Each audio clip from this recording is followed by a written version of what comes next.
नमस्कार, जय हिंद, जय भारत। मैं आज आपके सामने कुछ एक बातों को लेके आया हूँ। मैं बहुत दुखी हूँ और मैं बहुत चिंतित भी हूँ और मुझे खराब ये लग रहा है कि भाई ऐसा क्या समय आ गया कि हमारे प्रधानमंत्री इतने भयभीत हो गए कि भैया उनको अपनी जान बचा के भागना पड़ा बठिंडा एयरपोर्ट पंजाब से। कौन से ऐसे लोग थे जो उनको ऊपर अटैक कर रहे थे? क्या वो बीजेपी का जो झंडा चला रहे थे वो उनके अटैकर्स थे, उनके ऊपर अटैक कर रहे थे? कि क्या भाई उनके ऊपर कोई बमबाजी हो गई, कोई पथराव हो गया, या फिर उनके ऊपर किसी ने जूते से वार कर दिया? क्या कारण था कि हमारे प्रधानमंत्री को यह बात बोलनी पड़ी? मैं आप लोगों से आज अवगत कराना चाहता हूं 3-4 इंसिडेंट्स को जो हमारे पूर्व प्रधानमंत्रियों के साथ हुआ है और पूरा देश जानता है, लेकिन आज की युवा पीढ़ी को यह जानना अनिवार्य हो गया है क्योंकि इनको भ्रमित कर दिया जा रहा है डिजिटल टीवी के माध्यम से। मैं कांग्रेस का अनुयायी नहीं हूं, मैं कांग्रेस का समर्थक भी नहीं हूं, मैं देश हित में बात करना चाहता हूं। लेकिन जो हमारे प्रधानमंत्री की जो गरिमा है वो गरिमा है, वो रहनी चाहिए। आज जो हमारे प्रधानमंत्री जिस तरह की बयानबाजी कर रहे हैं, जो पॉलिटिकल बयानबाजी कर रहे हैं, मैं उसके खिलाफ हूं। क्योंकि मुझे कम से कम ये तो बात सिद्ध हो गया, वो प्रधानमंत्री कम बीजेपी के प्रचारक वो ज्यादा दिखते हैं। ये पूरा देश जानता है। बीजेपी के रैलियां, बीजेपी के वर्कर्स, गवर्नमेंट ऑफ इंडिया का कोई काम हो तो बीजेपी के रैलियों में ही होगा।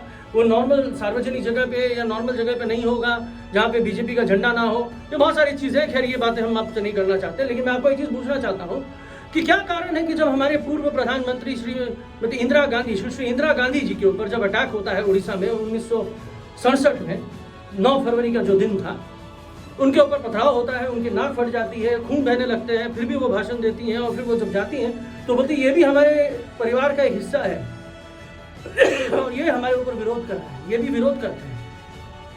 लेकिन उन्हें कभी ये नहीं बोला कि मैं अपनी जान बचा के भागी। बाकायदा उन्होंने ये दिखाया कि भाई मैं और तो आप आइए, आप जिनको जब उनको चोट लगी वो और निखर होकर प्रखर रूप से सामने आए और उन्होंने भाषण को कंप्लीट किया। उन्होंने बोला कि अगर आपको कुछ भी आप विरोध करिए, हमको कम, मैं राजी हूँ उसके लिए, मैं सच हूँ, आपको जो विरोध करना है करिए।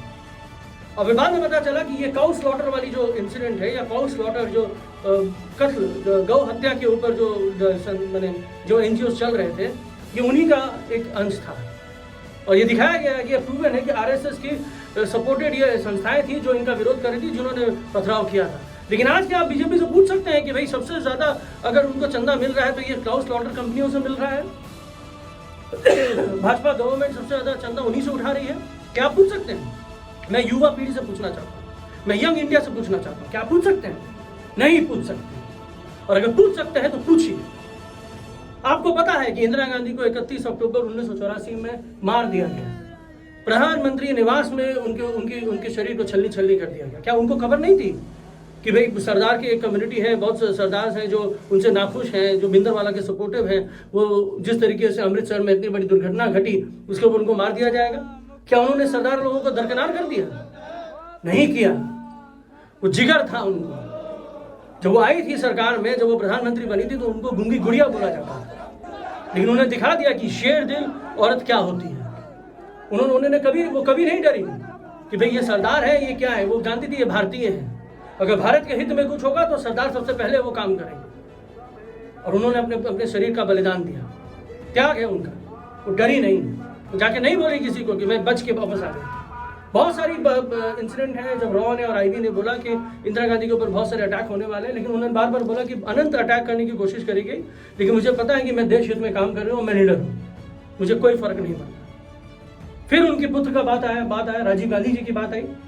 जब राजीव गांधी जी को पता चला कि श्रीलंका में बहुत सारी गतिविधियां बदल रही हैं, वहाँ तमिल इलम बोल के जो टेररिस्ट एक्टिविटीज है वो बढ़ रही हैं और उससे हमारे तमिलनाडु में भी इफेक्ट पड़ेगा, तो उन्होंने क्या किया, उन्होंने हमारे केंद्र वाहिनी को भेजा, हमारे फौज को भेजा कि भैया जाइए आप श्रीलंका की मदद करिए। क्यों? क्योंकि ये जरूरी थी, क्योंकि भाई हमारे जो इर्द गिर्द जो हमारे जो पड़ोसी हैं उनको अगर वो सुरक्षित रहेंगे तो हम कैसे सुरक्षित रहेंगे।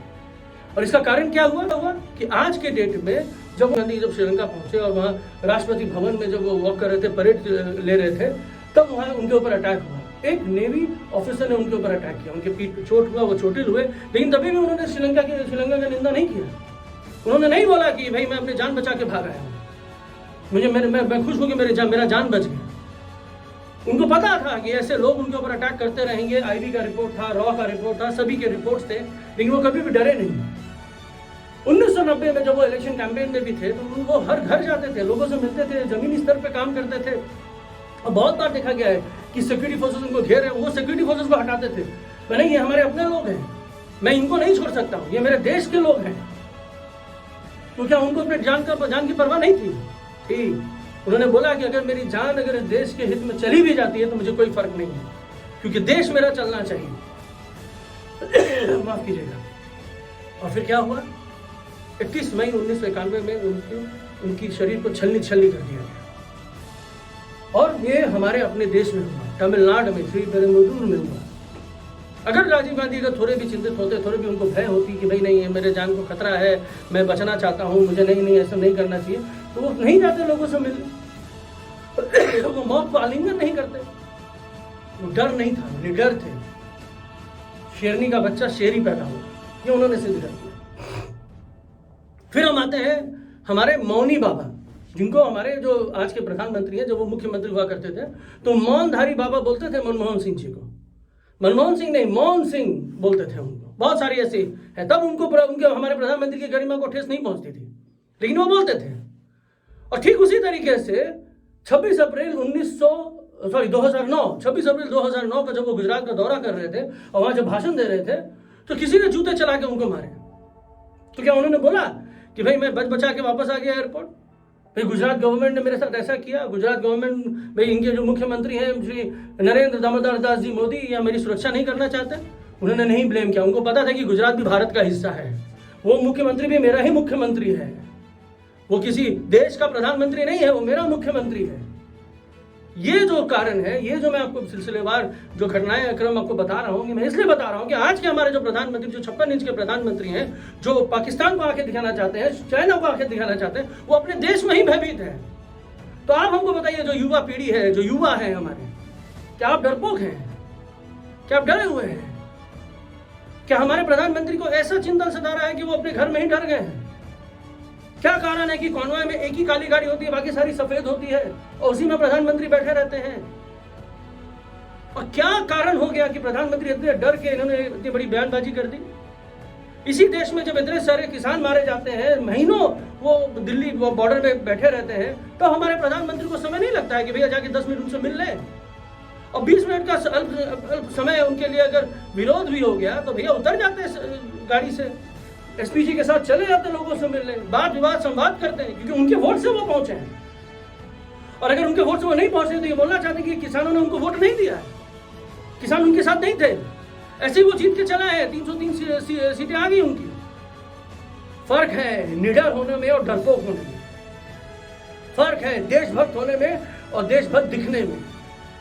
आपको पता होना चाहिए पंजाब ने हमारे देश के लिए क्या किया है, पता होना चाहिए हमारे पंजाबियों ने कितनी शहादत दी है।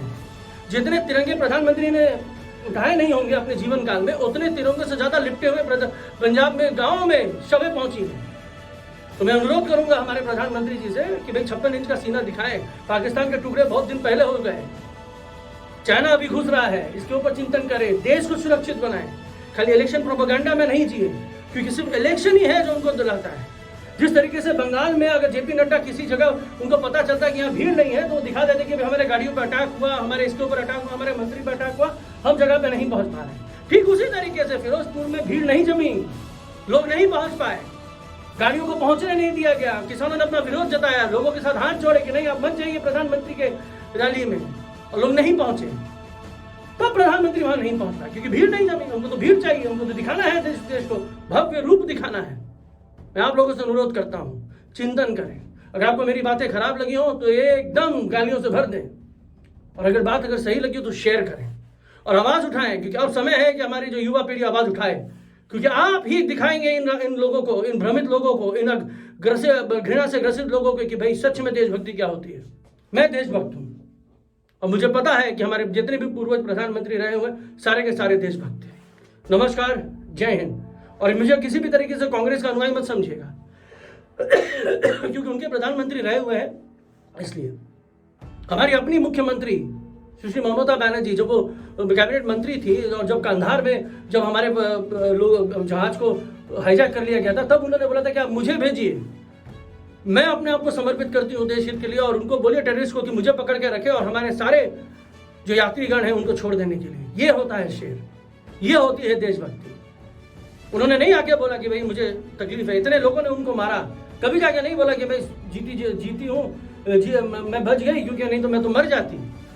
सारी हड्डियां टूटी हुई हैं उनकी, इतना संघर्ष किया उन्होंने।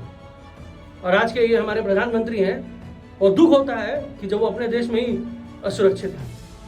जय हिंद, जय भारत, भारत माता की सदैव जय।